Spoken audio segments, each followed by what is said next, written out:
Et là, je suis avec Benoît Beaudoin, descripteur et journaliste affecté à la couverture de, croyez-le ou non, le UFC pour TVA Sport ou en direct de Washington. Pourquoi? Parce que la Maison-Blanche, cet endroit extrêmement straight, on le sait, où le protocole, il va y avoir des combats ultimes. Oui, oui, Ultimate Fighting Championship, la vraie compagnie d'ailleurs, UFC, dis-moi Benoît si je me trompe. Puis c'est la première fois qu'un événement sportif se tient. Ils ont construit un énorme espèce de stade un peu. Alors, il va y avoir le ring dans le milieu, etc. Donc, on aurait pu s'attendre pour le 250e anniversaire des États-Unis à, je sais pas, au moins une fanfare de l'armée. Comprends-tu? No. Lire des poèmes. Non, ça va se donner des claques à la gueule avec Donald Trump. Salut Benoît, comment tu vas? Ça va bien, Marc, aussi? Oui, alors tu couvres ça, toi, quand même, c'est quand même spectaculaire.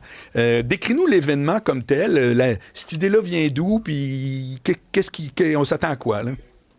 Ben, par où commencer? Effectivement, ça peut paraître un peu surprenant pour plusieurs, mais ça fait 1 an maintenant là, qu'on en parle de cet événement-là. C'est Donald Trump lui-même, qui est par ailleurs un très gros fan de l'UFC. On dit toujours... Oui, exact. On dit toujours, George W. Bush est un gros fan de baseball, Barack Obama est un gros fan de basketball. Ben lui, le sport de prédilection de Donald Trump, c'est les arts martiaux mixtes, l'UFC, très, très copain, très ami, très proche avec Dana White, le président de l'UFC. Donc, c'est dans un rallye, le 4 juillet l'an dernier, dans un rallye républicain, que Dana White a lancé ça tout bonnement. Tu sais, on sait jamais avec lui, hein, il va lancer des choses là, qui sont pas dans le script. Là, il dit... Vous allez voir l'année prochaine, pour le 250e, on va avoir un immense gala UFC à la Maison-Blanche. Et tabarouette, tout le monde se disait, ouais, il délire, là, ou presque. Ben, l'UFC, Dana White, eux, ne reculant devant aucun défi, on se dit, on le fait. Let's go. Ça s'est jamais vu, un événement sportif sur le terrain de la Maison-Blanche. On le fait avec toutes les difficultés que vous pouvez vous imaginer, là, la logistique, la sécurité à la Maison-Blanche, l'endroit le plus sécurisé de la planète, potentiellement. Ouais. Mais non, on a réussi à faire venir cette structure-là, à l'installer. Ça fait pas que des heureux, mais ça aura bel et bien lieu ce dimanche à Washington. Combien de personnes peuvent assister? On dit 4000 personnes triées sur le volet qui pourront être autour de l'octogone. Beaucoup de membres des forces armées, des premiers répondants, évidemment beaucoup de politiciens près de M. Trump. On dit qu'on a invité également des vedettes. Certains noms circulent, Tom Brady, The Rock, certains acteurs. Donc, qui sera là, qui aura accepté l'invitation ou non, on va le savoir peut-être juste dimanche. Mais ce qui est important aussi, c'est que devant la Maison-Blanche, il y a un immense parc, le President's Park. C'est immense en plein cœur de Washington. Tout ça, c'est barricadé. Là, présentement, on n'y a pas accès parce qu'on installe des tentes, des écrans géants, des grosses installations. Et c'est là que 85 000 personnes sont attendues pour regarder les combats. Ils ne verront pas en direct, mais on va pouvoir regarder sur des écrans géants. Et ça sera comme une espèce de festival pendant tout le week-end pour les amateurs d'arts martiaux mixtes. Ça fait-tu partie de la programmation régulière du UFC? Est-ce qu'il y a un numéro? Là, c'est-tu un UFC 254 ou bien, là, je vois en arrière de toi Freedom 250. Donc, c'est un événement qui est en dehors de leur programmation normale. Puis, c'est qui les dudes c'est qui les gars qui vont se battre?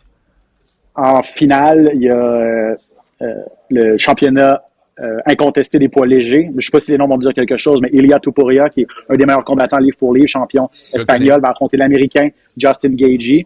On va unifier les titres à 155 livres. Et une des plus grandes vedettes en arts martiaux mixtes, Alex Pereira, va tenter de remporter un titre, lui, dans une 3e catégorie de poids. Ce serait du jamais vu. Donc, pas chez les poids lourds, affronte le Français Cyril Gane. Donc, il y a des médias de partout dans le monde. Mais Cyril Gane, ça se peut-tu qu'il avait arrêté? Il me semble, j'avais dans ma tête, il était comme plus là depuis au moins quasiment 2 ans. Il a ralenti beaucoup, on le voit moins souvent, parce que il a fait quelques films, quelques séries télé. En tout cas, là, il a ralenti un petit peu, mais non, on veut continuer et veut finalement aller chercher un véritable titre de l'UFC. Il faut mentionner aussi, Marc, Eman Zahabi, québécois quand même. Avec du Tristar à Montréal. Georges Saint-Pierre va être là. Ben, c'est ça. Georges va être dans son coin, donc il y a une représentation québécoise et canadienne. Il affronte l'Américain Sean O'Malley. C'est le combat le plus important de la carrière de Zahabi.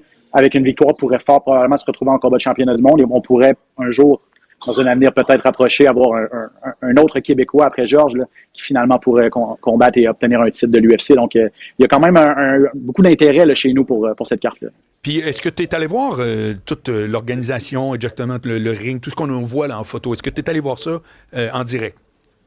J'ai essayé, mais comme je te dis, c'est barricadé. Et même avec notre accréditation ici, on ne nous laisse pas passer. Demain matin, 5h30, j'ai rendez-vous avec quelques autres journalistes. On va avoir accès pour la seule fois de la semaine aux installations. Donc, c'est vraiment demain matin, je vais pouvoir prendre des images, je vais pouvoir voir vraiment l'ampleur de tout ça. On a parlé à un directeur de l'UFC, le directeur au contenu, qui nous a un peu expliqué les tenants aboutissants et toutes les difficultés là, que ça a pris. C'est 1 an de travail là, vraiment pour préparer la structure, mettre ça en place et tout ça. Donc, il y a eu beaucoup de travail derrière ça pour l'équipe technique de l'UFC. C'est demain que je vais pouvoir aller voir. Je l'ai vu là, de loin, là, avec les clôtures, c'est tellement dur à voir. J'ai pris une photo de la Maison-Blanche. Tout ce qu'on voit par-dessus, c'est des petites arches. C'est ça, Parce que de l'autre côté, on voit pas. Là. Il y a des auditeurs qui veulent savoir, est-ce qu'on s'attend à une présence, bon, évidemment, du président, dans quelle forme, est-ce qu'il pourrait parler? Tu sais, qu'est-ce qu'on sait de la politique derrière cet événement?